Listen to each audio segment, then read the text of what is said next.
Hi, and welcome to Basic Folk, where we have honest conversations with folk musicians. Oh, hey, it's Cindy. It's so nice to have you here. We're talking about Martin Sexton today, who is an artist that I met in college when I was in Boston.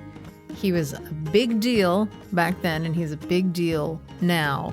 But it would be so cool when Marty would stop by WERS and come and perform in studio and then go play a headlining show at the Orpheum that night. We felt like actual rock stars when Martin Sexton graced us with his presence back then. Martin Sexton's career was actually built by his work as a street musician on the Boston scene in the 80s and early 90s. His audience knows him for being a connector by making them part of the magic he, the performer, creates on stage. On the street, he would use tricks like strategically placing himself in an area that would bottleneck a crowd and keep people around with delightful audience participation and soaring imaginative vocal aerobics, like imitating a flute or a saxophone or singing into a vocal processor like his hero Peter Frampton. All the while, Sexton, who goes by Marty, was writing incredible music. The tricks made them listen, but the songs made them stay. Marty's from a big family, 12 kids in Syracuse, New York, featuring different orientations, occupations, political views, and just plain differing opinions. From that structure, he's learned how to get along, how to love, and how to talk to people he disagrees with. His message of unity has been going strong since his street musician days, and it's ever present on his new EP 2020 Vision. The EP was born out of Marty's pandemic silver lining of being forced off the road and into his Saranac Lake, New York home with his family. It all started with a treehouse he and his son had been meaning to build for 4 years. That sparked a song, and then more songs followed, with a song about calling on unity in America, a song about the opioid epidemic, particularly prevalent during the pandemic. He's been following his bliss his whole career, which includes a stop at a major record label. In fact, his time at Atlantic Records in the late 90s and early 2000s might be the most unusual and drama-free experiences among his singer-songwriter peers who were living major label nightmares at a very strange time in music history. Enjoy this interview with Martin Sexton. We'll take a listen to a song from the new EP. This is Calling on America, and then we'll get to our conversation with Marty on Basic Folk.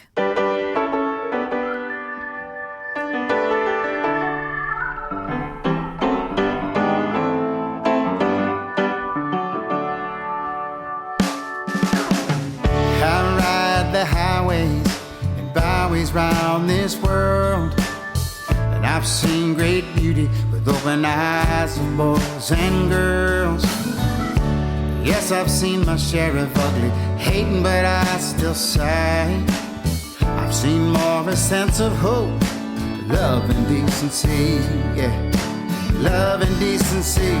Calling America, 'cause you got to know. Calling America, the gospel song. Calling America, let the bad things go on. Yeah. Keep your word on equality, you sweet land of liberty. Don't let them tear you down.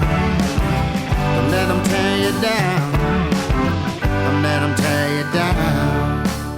Martin Sexton, this is such an honor. Thank you so much for doing the podcast. Thanks for having me, Cindy. It's a pleasure to be with you today. You grew up in Syracuse, New York, a huge family. You were the 10th of 12 children. And it also seems like your siblings have very different viewpoints from each other, different experience. You've got liberals, conservatives, gay, straight, Barbra Streisand fans, and Beatles fans. Yes, you got it. What can you attribute about your personality and the ability to get along well with others and having grown up with so many people and so many different types of personalities? Right into the fire, eh, Cindy? That's right. Yeah, well, that's a great question, and I'm happy to answer it because I feel blessed with the upbringing that I had. It sort of prepared me for the world we're living in now, where, you know, my family, as you mentioned, you know, I had a sort of Jimmy Carter Democrat mom and a Reagan Republican father, and my siblings are split down the middle. Some are gay, some are straight, some are conservative, some are Democrats, some are, apolitical, and some are, wealthier than others, some are older than others. It's a great cross section of America. And now that I have in-laws and stuff, I have, people of color in the family and just people of all kinds of backgrounds. And I remember every night we'd be at the dinner table, me and my 11 siblings and my parents, and somebody would always bring up something, a hotbed issue, and we'd all argue and disagree or agree. But by the end of the argument, sometime between like dinner and like dessert, we all were reminded that we're family, and we respected one another, and we didn't call each other names, and we didn't occasionally a cup might have been thrown down the table, but by the end of the meal, we remembered we're family and we love each other, and we still get together now, at whether it's at my party on the 4th of July up here in the woods or on Zoom meetings every Saturday night. So it's this cool example. I think my family is a great little microcosm of people of different views who can respect one another and love one another and disagree with one another. Tell me about these Saturday night Zooms. Well, this is one of these silver linings of COVID. I think my family is closer now because of it, because everybody was in lockdown and this Zoom format became so popular. One of my sisters said, hey, why don't we do a Zoom call for just the siblings every Saturday night? So she's been doing it ever since, and out of it comes this connection. Everyone doesn't join every week, but we're closer now as a result because we meet every Saturday and just talk about whatever's going on and their kids' lives or their lives or in the world, and as a result, we're closer than we ever have been. Thank you. That's one of those weird benefits of COVID-19. What's the age range between the siblings? Let's see. Well, my mom had her first baby in the early 50s and her last baby in the early 70s. Wow. Okay, so like a 20-year. Yeah. 20-year difference, yeah. Yeah. Wow. So your parents also instilled, believe it or not, strong Catholic beliefs with a family of 12. What did that look like in reality, and how did that impact your connection to the spiritual? It's funny. I used to say I'm a spiritual person in spite of my Catholic upbringing because I kind of hated on the church for a while. But now I kind of see it in a buffet, a cafeteria style, because there was a lot of good community in the church. Most of what was said in a mass just went in one ear and out the other for me. But the basic principles and the basic morals of Christianity, Judaism, Buddhism, of Muslim faith, Native American, Great Spirit. I think they all kind of are going for the same thing, at the end of the day, I think. And so I sort of extracted a little bit of that. I'm kind of culturally a Catholic. I like some of the traditions, certainly the holidays, the coming together of family at Christmas, midnight mass. I enjoy that. When we were over in Italy a year and a half ago, they're so into it over there, and it was just refreshing to see people who were so celebratory about their religion. So I hope that answers the question. I'm still a spiritual guy, but not in the school of Jesus. But I respect the teachings of Jesus, the teachings of Allah, of Buddha, of all the the world icons. Yeah. Music was not a huge part of your early upbringing other than your dad singing in the church. But could you talk about what it was like for you to first discover music on the radio, through an old Beatles vinyl? What did it feel like to connect with music at first, and where do you feel that connection now? Well, at first it was like so visceral. As a kid, I remember sneaking up to the attic to listen to my older brother's records. And he had Frampton Comes Alive, and I put the headphones on and heard that audience. And then the first licks of Do You Feel Like We Do, that kind of lit my fire, And so then I went searching, and I went down to the basement, and I found an old box of old vinyls, and I saw that You went Abbey from the Road attic sitting there. down to the basement. I did, yeah. So metaphorical. Yeah, because like the newer records were up in the attic, you know, the current records of like the mid 70s, late 70s when I was like 10. And so then there was a box of 45s and LPs down in the basement, and I remember seeing that Green Apple and Beatles Abbey Road, and it was totally scratched up, but I put it on our old turntable and just fell in love with songs and rock and roll, and I was like a sponge, you know.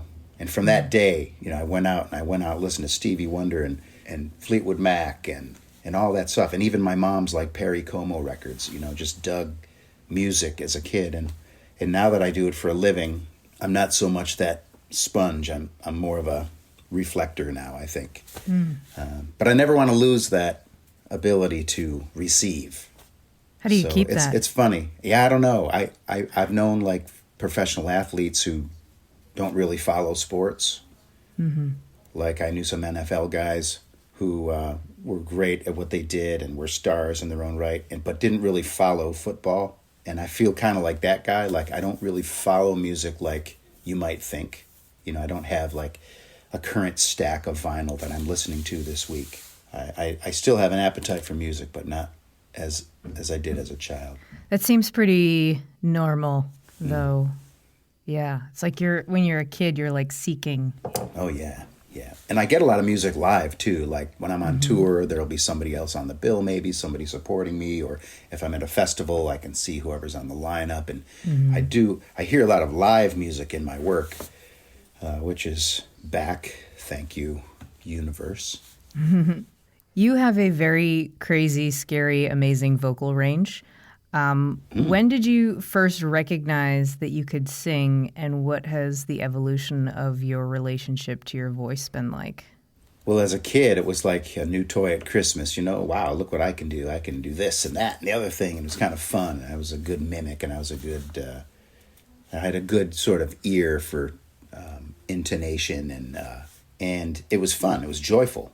You know, one of my biggest heroes is Mel Blanc. He was the voice of all the Looney Tunes and Woody Woodpecker and Barney Rubble, and I love that one guy could be all those characters. And now I view all that stuff as just that's stuff I have in my toolbox if I ever need it. I'm more song oriented now as I mature as an artist. I think I just like to be the messenger of a song, you know, and just try to be me. You know, just try to sing from my heart. And maybe add in a little joy, a little fun thing to keep me interested and to keep the listener engaged as well. I've always strived to throw little bits of entertaining things in a performance, just because even on the greatest song, it's after a while singing and strumming just can get old. You know what I mean? So you are not like afraid to sing about personal issues, but you're also like not afraid to like really use your voice in like a vulnerable way where you're like imitating the flute, the saxophone, the trumpet, you're scatting, you're yodeling, you're running your vocals through a guitar processor. And a lot of that, like, I feel like it takes a really special person. Like a lot of that would seem very silly, but you pull it off in this really lovely, lighthearted, and emotional way. I wanted to hear how you developed that playfulness and the confidence, because I feel like the two go hand in hand, to use your voice in such a way to develop that range and like pull the thing off. Well, thank you.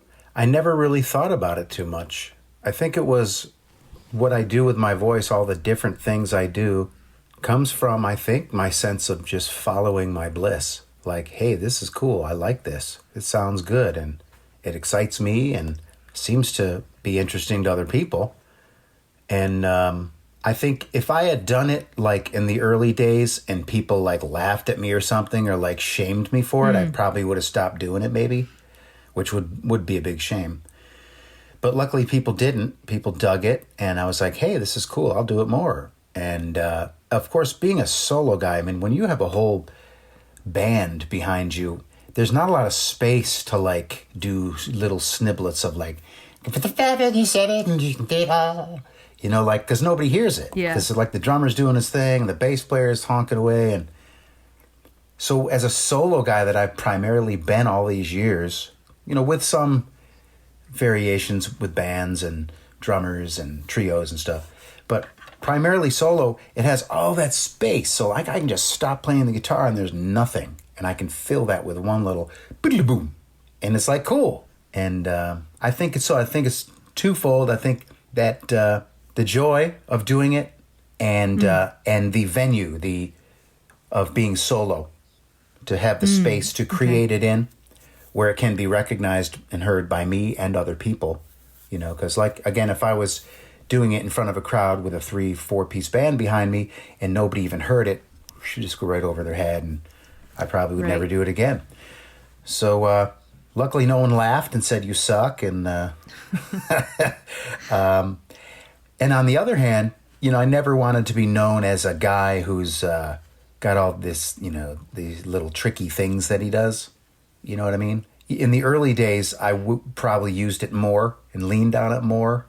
I didn't have the body of songs that I have now. So I probably did like scatting and vocal trumpet and beatboxing and whatever else more in the old days than I do now. Now I rely on the song, and I just want whatever I do to be a toolbox. Like, does it serve the song?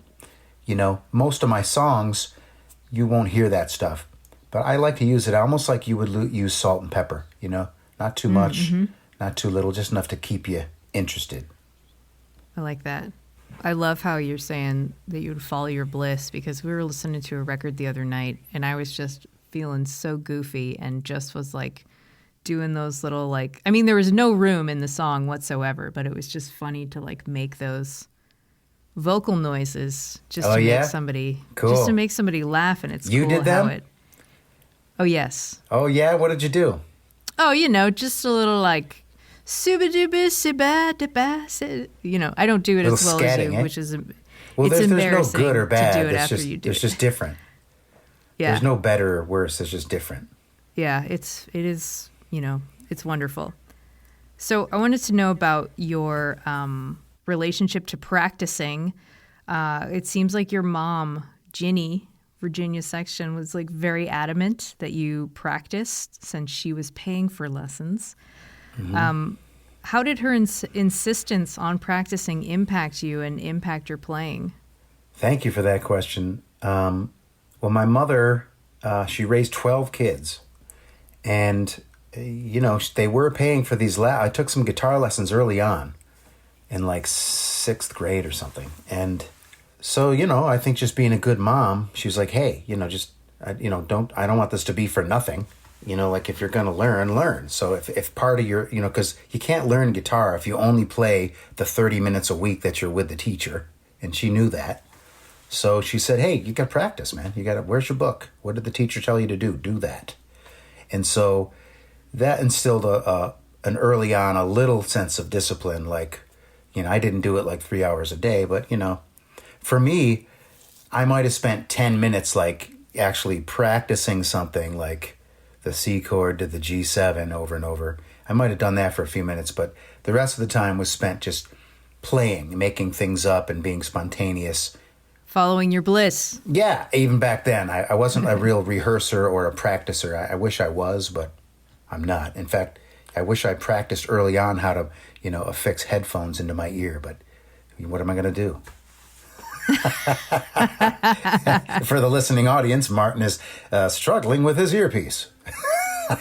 I feel like it's you and 90% of the population has that.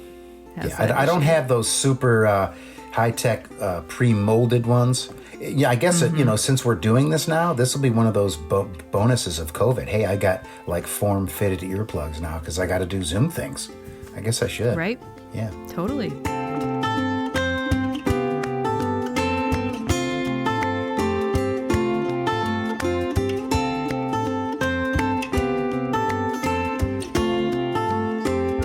When you moved to Boston, it was because a brother of yours was there to put you up while you figured out what you wanted to do. And you didn't know at the time that you were a quote singer-songwriter guy, and figured that you'd be in a funk band or something.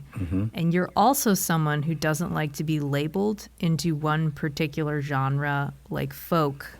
And if this question isn't boring for you, what was it like for you to come into that identity of a singer-songwriter? Were you like kicking and screaming going into it, or you're like, oh man, this is cool? No, I loved it. I tried the sort of funk band, hair band route. I took some auditions, didn't get the gig as like a lead singer guy in like a rock band. You would have been so good as a hair band singer. Yeah, I mean, I had the hair, you know what I mean? And I could sing, but... Did you have a flying V guitar? I did not have a flying V, but I did have a mullet, which I very soon cut off, actually.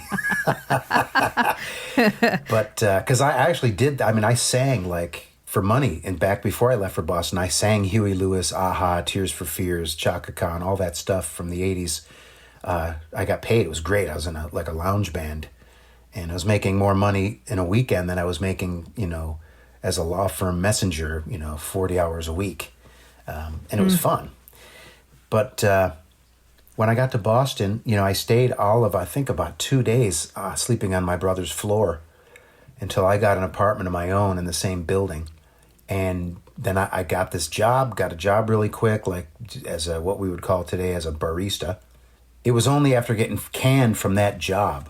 I guess that the bosses, someone was stealing from the company. It wasn't me, but so they fired a bunch of people to try to sort of clean house. And they finally did find out who it was. But anyway, as a result of being fired from that job in the Back Bay of Boston, I had to make money, and I had been seeing all these singers in the subway, and I thought, hey, I could do that, and so I started doing it. And did you have any reservations about the subway? No, I thought, wow, how cool is that? Like, probably because the people I saw performing on the street and on the subway were like world class. They weren't like some bozo with 3 chords in one song. They were actually really like talented artists who were, just happened to be playing on the street, and who were more accomplished than I was. So I said, wow, I could do that. And I had maybe a song or two, and I learned a few covers and kind of built. And that was sort of how I was born as a singer-songwriter. And I had no intent on being a folk artist, but I think it was a time and place thing. It was Boston in the early 90s, and at my very first gig, John Gorka was there, who was like a folk icon, and he bought 2 of my tapes, kept one for himself, gave one to his agent. So then I hooked up with his agent, which is probably why I became known as a folk artist, because I was with a folk agent in the beginning. Okay. And it was wonderful, too, because they got me on these great folk avenues, all those Canadian folk fests and the Newport Folk Fest and all these beautiful things, and put me on with all those artists, all those folk artists of the 90s, like I was their opening act. And that's kind of, and I was, in the early 90s, I wasn't really into being known as a folk artist, because I thought I did more than that. I thought I did more than just sing and play, I was more of a performer, and I don't know, I've always struggled with what label I am. Even today, people might say, what do you call that? And I don't know what you call it. I guess today I call it folk, because folk now is Mumford & Sons and Bob Dylan and Josh Ritter and Taylor Swift. She's not folk. No, I would classify her as pop. Even the Bon Iver record? I think that's a folk record. The guy from Wisconsin? Well, she made a record with like the Bon Iver crew. Oh, I didn't know that. I'm not Aaron that hip. Dessner of the National. Oh. It's kind of crazy because we play a couple of her songs on Folk Alley. Oh, I'm sure she could be a wonderful folk artist. She can do anything she wants. It's also incredible to think about. This is getting a little bit in the weeds of the Boston world, but like the infrastructure of folk music in the 80s and 90s in Boston is like pretty incredible. Like the Boston Globe had not 1 but 2 folk writers. Yeah. Each newspaper had their own folk writer. Yeah. It was wild. And you had multiple radio stations that would play artists like myself who were unsigned. You know what I mean? You had the colleges that would also have papers and little stations of their own. You had the venues like Passim and the Black Rose and the Blackthorn Tavern and all these folk rooms Yeah, you nailed it when you said infrastructure. It's funny. I don't see that anymore. I don't even know if it's still in Boston anymore, but Yeah, I mean, it's like Passim is around, yep, and that's yeah. And that was That's one hard. of them. Actually, Passim's was hard to get into back then. That was So I've like, heard. that was like I tried my ass off to get into that room, and I had to like just keep trying and get other people to chirp about me and show them, what the Boston Globe wrote. And finally, he says like, "All right, I'll put Martin on the bill." It's Bob Donlin, And, yeah. it was kind of funny. But yeah, that was room like that. All the folk stars of the day would do like 4 shows there. They would do like 2 Sunday, 2 Friday, 2 Saturday, and then 1 matinee Sunday, which was broadcast on WERS. And so you had to be able to sell, like 500 tickets to do that. Oh, I And, see. Okay. Yeah, 5 shows at Passim's is 500 tickets. And so they had Sean Colvin and John Hyatt and John Gork and Greg Brown and all these, folk art, and Bill Morrissey and Garnett Rogers. I saw all these people there. Did you ever do a run like that at Passim? What do you prefer? Do you prefer just playing one night and getting out of town, or really like leaning in for a 5-night stay? I like both. I like the old school thing about doing multiple shows because you get that intimacy. I'm doing it like I'll probably do it in Minneapolis where I do 2 shows and 2 shows. But I enjoyed it back then. I think I was one of the last performers to do that because it was the end of the Bob Donlin era. And I think I did the 2 Friday, 2 Saturday, and the matinee Sunday with the RS broadcasting it. And no, I loved it. I thought it was great. And whenever I do it now, in fact, in COVID, we did it a lot because all the shows had to be so, small. They could only be like 100 or 200 people. So I did multiples in like Vail and Boulder and New Hampshire and all over the place, in New York City. And I enjoy it. And it challenges me to, hey, there's people who probably come to both shows, so I can't just like do the same show. Yeah, I pay attention to really pulling out the deep tracks and so that I can fill up 2 shows worth of music. I want to go back to getting fired from that cafe job. And I read, so last time we talked, you were wondering where this quote came from, and it came from the Boston Phoenix.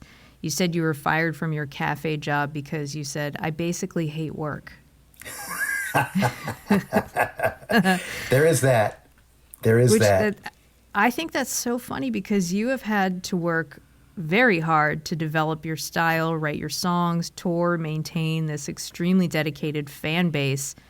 So how do you relate to what you do in terms of work?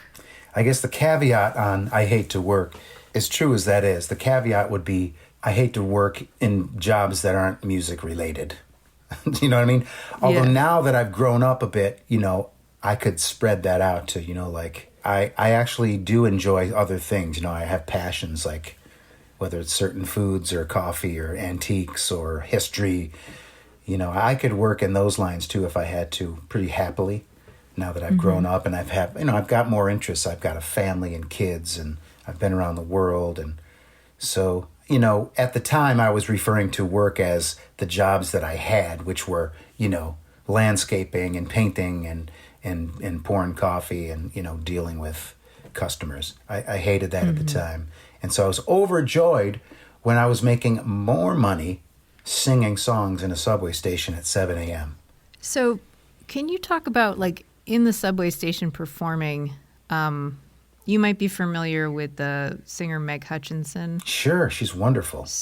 She also spent some time in the subway, and right around that time we were like pretty close friends, and she would tell me about like how it physically actually was, like the hard. Can you talk about your experience? Because hers sounded like very difficult, like hardships. Mine, I didn't. Yeah, the hardships I ran into were in the early days before we fought City Hall and won our like right to be there. The cops would shut us down.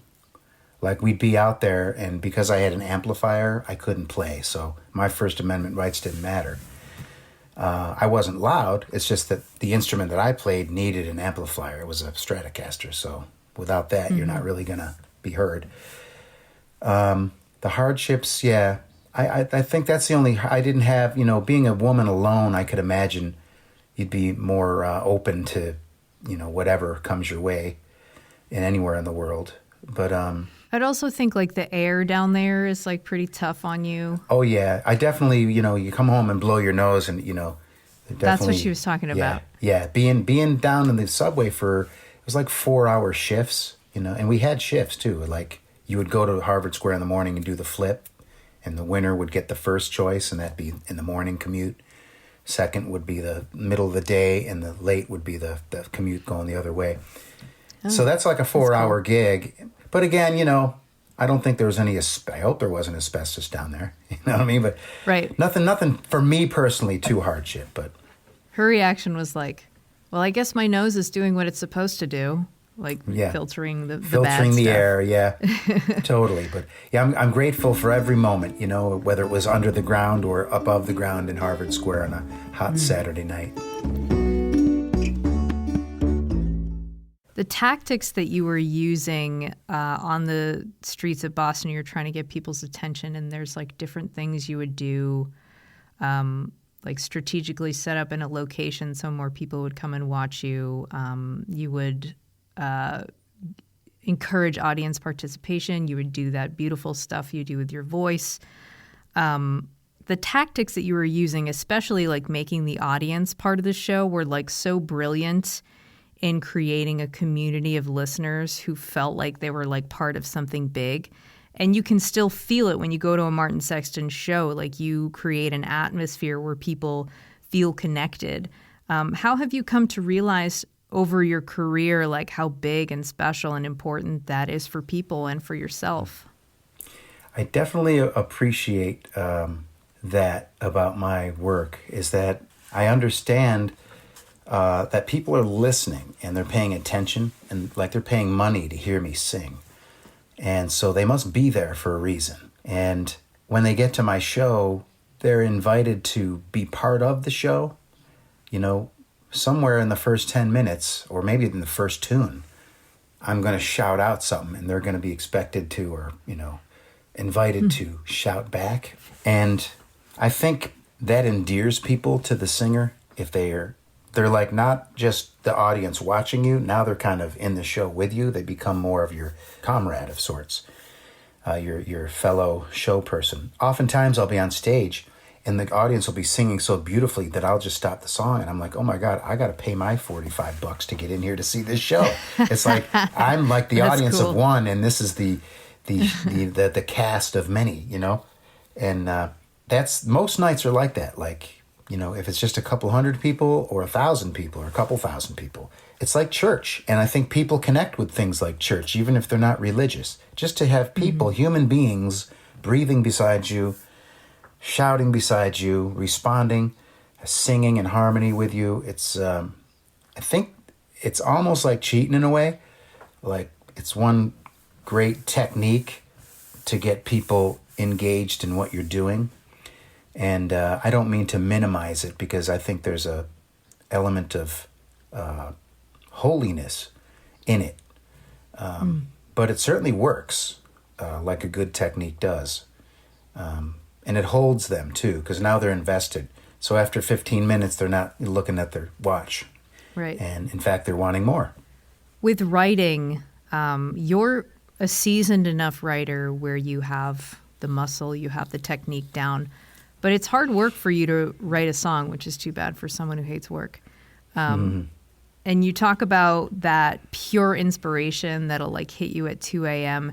Can you talk more about what that feels like when the inspiration hits, like how you capture and how you relate to that inspiration? I forget who said it. Might have been Paul Simon or somebody said, songwriting is, 5% inspiration and 95% perspiration. And I buy that, because I'll get a great idea when I'm out driving on the highway. And I say I hate work, but I don't mind driving 12 hours to a show. You know what I mean? Or setting up and sound checking and doing 2 shows in a night and a Zoom concert in between, and then driving 4 hours to get to Wichita. Like, I'll do that. Like, so I must enjoy that work somewhat. But But back to the question, when I get a good idea riding out on the highway or something, I try to capture it somehow. Like, you always think you're going to remember it the next day, and I never do. So, now we have the smartphones, so I can hit that thing, and I've got like 1,000 little baby songs on it, which is kind of a rabbit hole in itself. But I used to have the old Panasonic dictaphone with a little mini cassette in it. That's how I captured a bunch of decent song ideas in the old days. I think it's important to catch them, or in a perfect scenario, if you happen to be sitting down with a guitar and some paper, to finish it then and there. I remember hearing George Harrison once in an interview say, always try to finish it right then.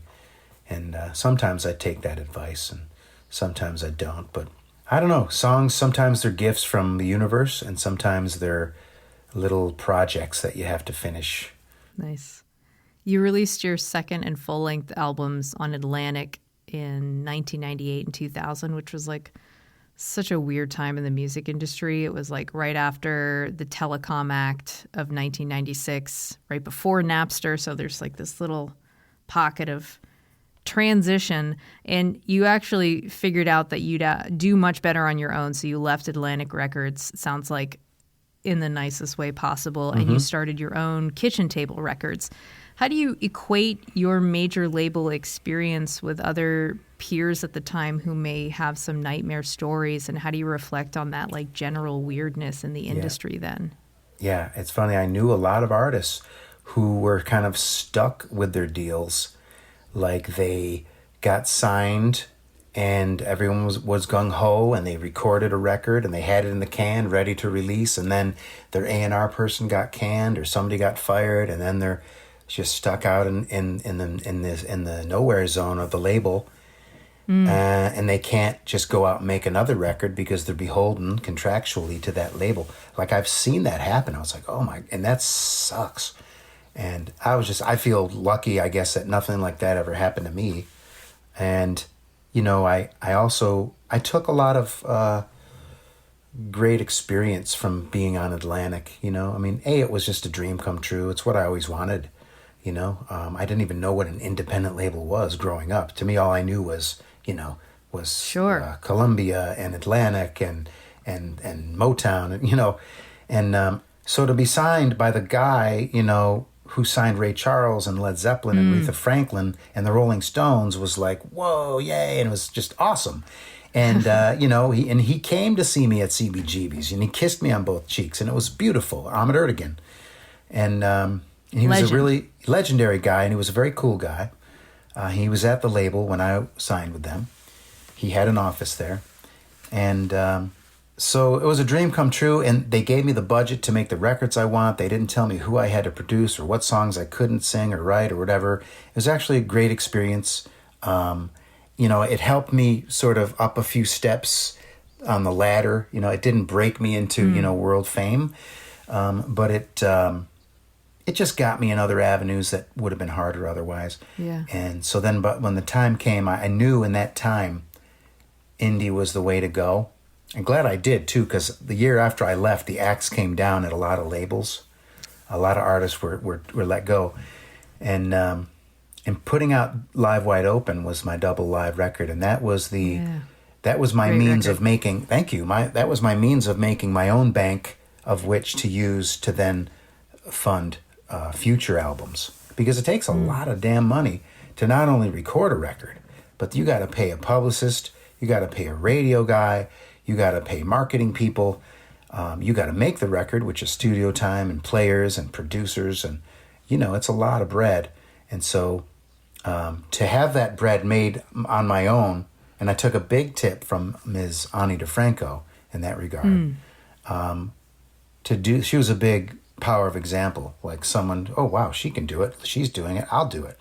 So if you can come up with your bread or people to back you or whatever it takes, you're not beholden to some multinational corporation. And I love that. And I actually sold more tickets, got more radio play, got more TV and film placement, and even more press as an indie guy since I left them.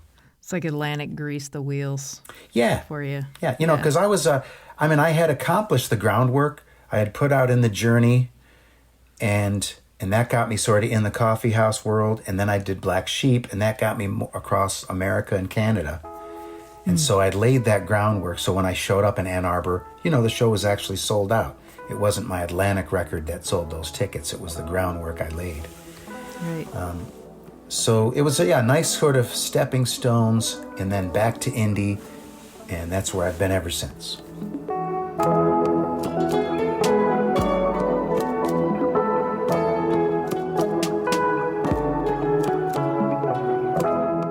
I don't know if I particularly have a question about this, but we did talk about it last time, and I just think it's hilarious that like right around that time, Billboard magazine called you the finest new male singer-songwriter of recent memory, which it's just pretty funny because, nowadays you're not used to seeing that. It's usually like female singer-songwriter or female guitarist. And it seems like thinking about that time, the last time we talked, you were saying, well, there were mostly women making music back then. Yeah. I had a hard time getting signed because I was a male. Every A&R person said, hey, man, if you were female, I could have signed you last year. Because they all had Lisa Loeb and Tracy Chapman and Jewel and Alanis Morissette. And all these women it was in vogue to sign women in the late 90s, or mid to late 90s. And so it was it's a beautiful thing. The woman, my A&R person was a woman. The head of most of the departments at Atlantic were women. The top-selling artists on Atlantic were women. My manager was a woman. I think one of my agents at the time was a woman. So there's lots, and this is going back 22 years. So a lot of good strides, I think, had been made even by then. So it seems like we kind of are righting the ship in that regard. Seems like, in my own personal view. Sometimes. For sure. Kitchen Table Records, that's the name of your label, and you reference kitchen tables and songs pretty consistently and have talked about that being a place where you write. What does the kitchen table mean to you and your songs? Well, in the song Happy, the kitchen table, honey, just might break to the sound of you and I rocking our bodies. Wow. That's the kitchen table being used in a sort of, different way. Procreative way. You're not creating food, you're like creating babies. But the kitchen table to me is where it's happening. It's where the party always ends. It's where the food is, presented and prepared. It's where, for me, songs are written. It's where difficult conversations are had, or joyful moments are shared over a cup of coffee. So for me, the kitchen table is almost like a holy place. It's a creative place. It's a working place. It's a presenting place. It's sort of everything. And so my manager at the time, we'd get offers from to play in some guy's garage and hang out with him and his dogs, And my manager would be like, oh my God, come on, this is so kitchen table. You know what I mean? And so that I kind of used that to name my label. Because I had such reverence for the kitchen table, and because my manager at the time used it almost in a negative connotation. If something was kitchen table, it was Bush League. You know what I mean? Right. But, that's funny. So I just kind of turned it around.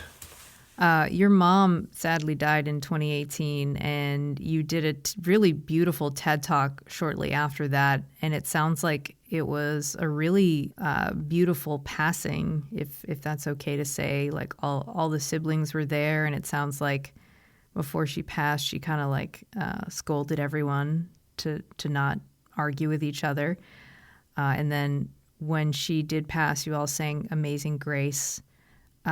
How did her passing change the way you think about death, and what maybe surprised you about that experience? I guess what surprised me about it was the lightheartedness of it, and the actual sense of joy even of it, amidst the tragic sadness of losing your mother. Just knowing that she died in her bed, at the age of 87. With every one of her 12 kids around her as she took her last breath. It just seemed like, wow, that's a beautiful way to go. As much of a loss it is to us, it just seemed like a blessing of sorts. Everybody's got to go, and not everyone gets to go in that fashion, unfortunately. So, I mean, I think in the way she left us, it's rare. You know, that's Yeah. almost like winning the lottery when you can go with all your kids around you, all your kids are alive, all, you know what I mean, healthy and by your side, in your own bed. You know, just of all the ways to go, I just thought, wow, I was grateful for that. And it gave me a sense of comfort to know that that can happen, and a little inspiration, and give me hope too that maybe, you know, maybe more of us can go out in style like that. All right, 2020 Vision is the new EP, and I feel like maybe we could start talking about this EP with you telling me about this treehouse. Oh, it's a beautiful little A-frame made almost exclusively of old bits from other, you know, construction jobs and dumpster dives and otherwise unusable parts. You know, all the stuff has been laying around in the yard for a long time. And my boy and I, Shane, for years, we'd always say, hey, this is the year we're going to do it, you know, summer vacation, yay, we're going to build the treehouse. And then before you know it, it's September, and another year goes by, and that happened like 4 summers. And it was that COVID summer that was that universal kick in the pants that made everything really real. And in fact, and including like, okay, this is when you actually get real doing that thing you've been talking about doing, or as my southern friends say, fixing to. I'd been fixing to build this treehouse for years. So, okay, you know what? We already waxed the floors. We already cleaned the closets. We cut each other's hair. We took a bunch of bike rides. It's time to get that scrap wood and the nails and get the hammer out and actually do this thing. So we drew it on paper, and we did it together, which was this gift, you know, to be that engaged with my, you know, 12-year-old son on a project, and to move forward with your kid it's a beautiful experience. And so now we have this tangible asset, you know, in our yard that we can hang out in, and it's just almost like a testament to the power of love and hope and perseverance, and taking old bits that were otherwise useless and making them into something that's beautiful and useful. When we finished it, and it took a while to finish because I'm not a carpenter, but I looked things up. I don't know how to roof a house because I put on shingles that I had laying in the yard from when we built our house years ago, and we figured it out. And luckily I didn't get hurt or fall off a ladder or something. But when we were done, I grabbed the old Gibson, and this song kind of presented itself to me. And the idea of the song, you know, in the summer of 2020, I was blah, blah, blah, blah, blah. And yeah, this is a cool song. I didn't have a chorus or anything, but later on we were riding bikes down our dirt road for miles, and I was like, hold on, do what you got, do what it is, not what is not. Hold on. And I was like, oh my God, that's the chorus. And I rushed home because I kept singing it over and over in my head because I didn't want to forget. I didn't have a dictaphone on me. And so that's how that song was presented. It's all about holding on to the real things in my life. Not the shite that's like fashionable or about money or success or, you know, how's my hair. It's hold on to your family, the friends, the time that you can spend, you know, with loved ones, you know, not the time to spend with people you're obligated to spend time with, but, you know, to follow that bliss, to follow that joy. And that's the story of Hold On. It's amazing. It all came out of the treehouse. It did. Calling on America, a song on the EP. This is something you've talked about many times before 2020, unity. You said, ever since I was singing in the streets of Harvard Square way back in the 90s, I've always aimed to bring unity with my music. So how has your message of unity weathered during this like immense time of division? And what has been your experience with the act of unity? Well, my mission statement I put out years ago was my aim is to bring unity using the power of music to bring people together of all walks of life. And it's weathered well, to answer the question. Calling on America is a sort of a cry out to say, hey, let's remember, you know, we're all the children of Mother Earth of Father Sky. No matter where we come from, who we sleep with, how we vote, you know what I mean? We have the same needs. And I always want to remind people, coming from my family, we were not like all one stripe. I mean, we had Reaganite Republicans and Jimmy Carter Democrats, and we were always bickering at the dinner table, you know what I mean? But by the end of supper, we always remembered that we're family. And so we had a certain level of sort of unspoken respect for one another, even though we disagreed. And I've carried that. I grew up with that. So I'm used to, all different opinions of people bickering, but still getting along and, getting to the next level of life and not beating people or trying to demolish people because I disagree with them. I don't believe in that. So I'm Calling on America is all about, through the years, I've been everywhere, and I personally, it's like this anecdotal view. I see people of all colors and stripes and whatever getting along. I see generosity, I see goodness, and, I do see some of the bad stuff too, but mostly I see the good. But when I turn on the TV, it's like, it's almost like if you were on Mars, if you were a Martian and you tuned in only to the television, to the major networks. It's like, wow, you would think Earthlings all of them just hate each other. You know what I mean? Like, and there's so much division. Like, you would think, wow, these people better get their act together and remember that they're really that to me, they all look alike. I mean, yeah, they have different colors and they have different loves and likes, but they're humans, and, to a Martian's perspective, we'd probably kind of look the same because we are all the same. You know what I mean? We all have the same needs. And so Calling on America is just a reminder that, hey, man, we're all in this together. And,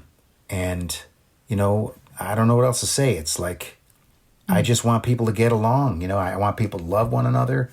I want people to accept one another. I mean, I really appreciate when I can have a spirited debate with someone and disagree on a topic, but by the end of it, come to a place where, but we're still friends.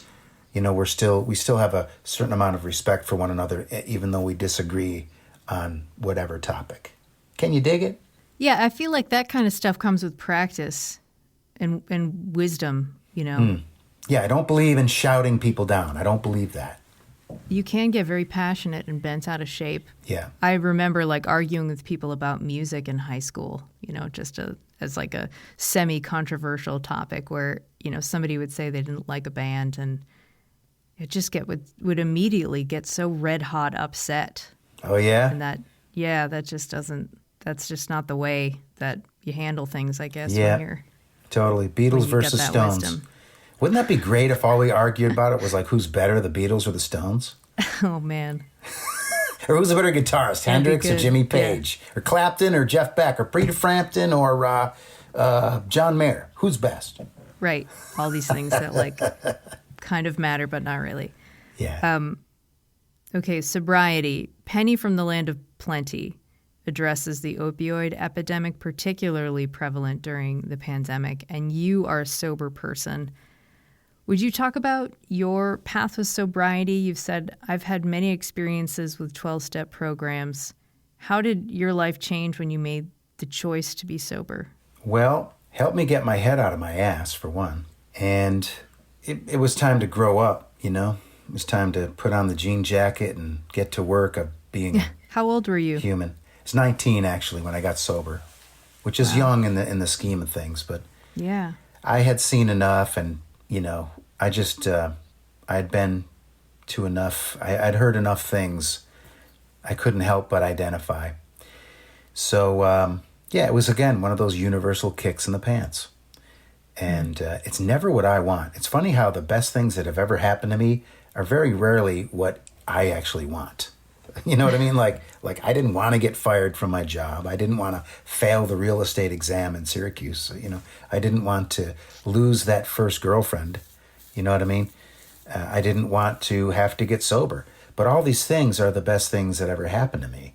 And, I am available for life now. It's not like I got a free ride and I can't pat myself on the back for being sober.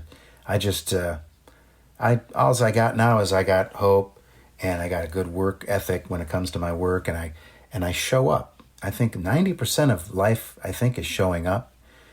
Bring the ass and the mind will follow. I always like that one because oftentimes I'll be just, I don't want to freaking do this thing, and like, but I just drag my ass. You know what I mean? And then the mind follows. You know what I mean? And so if you want to change your mind, move your ass. And that's at least my motto. So, I didn't want to get up at 6:30 a.m. to make it to Harvard Square Station by 7, to try to get the good slot, But so sobriety has been a wonderful gift. And these days, man, I recommend it because there's too many people dying, too many young people dying. Penny from the Land of Plenty is, I put it on the record because I thought we need to put out more music that and literature and movies and whatever that speaks to addiction, because it's a freaking pandemic in itself. I mean, 60,000 young people a year are dying from opioids alone. And I just can't sit by idly and just not say anything about that. And so I don't want to preach. I don't want to tell anyone what to do, but I do want to share my experience and my strength and my hope. And that's what I'm trying to do with Penny from the Land of Plenty and all my songs, really. All right, Marty, let's do the lightning round and then I'll let you go. All right, here we go. What was the first song you learned on the guitar? First song I learned on the guitar was probably Sweet Home Alabama. What is your karaoke song? Ooh, tough one. It's funny, I don't do karaoke, so I don't know. I honestly don't know if I could. It's funny, I just don't. I can't even. I guess I should be more of a sport. I'm trying to think. Like, what? This is actually a very common answer and a very acceptable answer. People where like, you just don't. I don't know, because I guess don't know. If I think about it, I'm trying to picture myself hanging out doing karaoke, and I'm singing a tune, and it is Stairway to Heaven. Okay. Going all in. Great. Dogs or cats or something else? Dogs. What is your coffee order? Colombian black. First celebrity crush? Farrah Fawcett. Who is the nicest musician you've ever met? Ooh, that's a tough one too. I guess Dave Matthews, because he wasn't only just nice to my face, but he actually introduces. I was supporting him on a tour, and he comes out and introduces the opening act, which I've never seen any headliner do. Oh, wow. Yeah. That's great. Dave. First album you bought with your own money? That would be the Beatles, 1967 to 1970, the Blue Album. Okay, now the Beatles or the Rolling Stones? For me, Beatles. What was your first concert? Say the Beatles. Beatlemania. Oh, wow, you are not kidding. Yeah. Okay, flying or invisibility? I guess fly. Star Trek or Star Wars? Not into either of them, but if I had to sit down and watch one, I guess, you know what? I don't like either of them. I don't hate them. I just, I actually didn't like Star Wars when I was a kid. We actually got out of school to see it, and I was bored. And Trek, wow. I guess I appreciate the amazing, futuristic prophecy of Star Trek. But I guess Star Trek, then, for that reason. That's what I would suspect. Yeah. Okay. Last one. Where is the most beautiful place you've ever visited?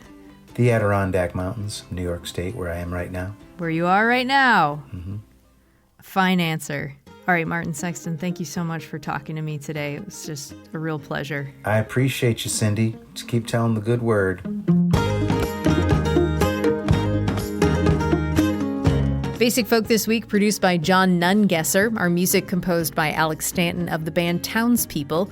I'm your host, Cindy House. Basic Folk is on the American Songwriter Podcast Network, and you can find us wherever you get podcasts and at our website, basicfolk.com.